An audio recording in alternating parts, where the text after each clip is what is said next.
When it comes to the world of IT, nothing comes cheaply, but thanks to old-fashioned radio technology, adapted with some inexpensive new equipment, you can surf the net for free. That is, if you got a friendly neighbour. As today's IT editor, Ms. Megabyte, reports now, community wireless networks are really taking off right around the country. In 1901, Marconi set up the first radio liaison between Cornwall and the United States.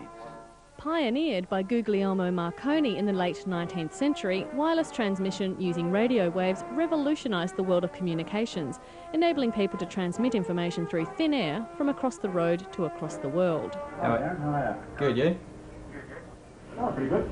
And it's basically the same technology that's allowing a growing number of computer hobbyists to operate community wireless networks in neighbourhoods around the country. Okay, let's fire it up. Vice President of Melbourne Wireless, Darren Dries, has set up an access point at home, allowing him to communicate wirelessly with friends in the neighbourhood.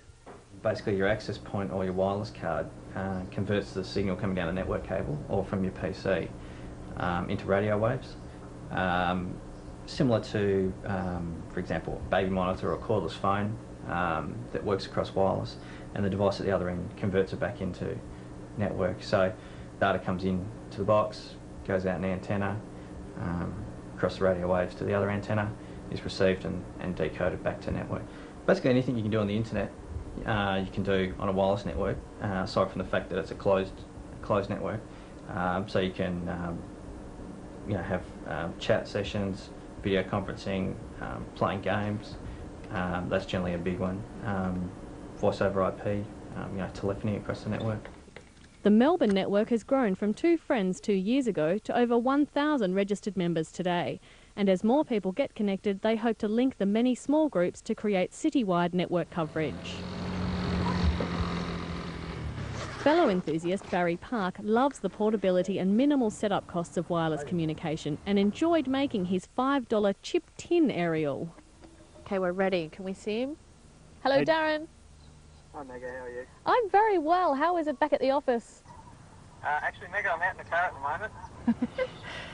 Now tell me about how all of this is working. Okay, basically what we've got is pretty much off-the-shelf equipment.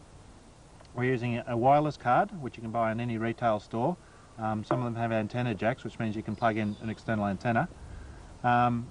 We're using a special pigtail, which is low loss, which means effectively you don't lose any radio signal when you're using something like an external antenna on it.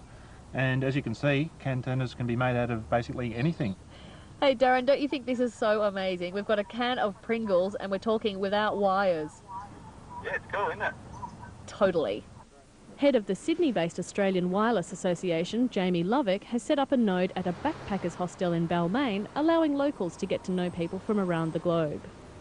The advantage of getting on is, allows you to access other resources, whether they be files that you may, or software that you may want to download, which can be shareware or freeware or other free software, or local sort of community content, streaming video, things like that. Essentially, it gives you access to them at a broadband speed. Previously, you weren't allowed to freely access the internet from someone else in the network, but a recent reclassification by the Australian Communications Authority means that with certain restrictions, you now can. Essentially, providing that a person sharing internet access does not seek any reward or receive any reward for doing so, does not provide any guarantees, and there's no ABN involved, so no business or anything like that, it's actually legal now to share internet access over a wireless network. Just wondering if you're up for a bit of a game of Counter-Strike. Yeah, sure, why not? Using voice over IP, you can talk to your friends without the costs of using a telephone. And with gaming one of the most popular pastimes on the wireless network, Jamie says there's no shortage of participants. Now, while it all looks pretty simple, you will need a fair degree of computer knowledge to get set up. But visit one of the wireless sites and you'll get all the help you need. And of course, if you're looking for more information about that story or others by Ms. Megabyte, just go to her website at getmega.com.au.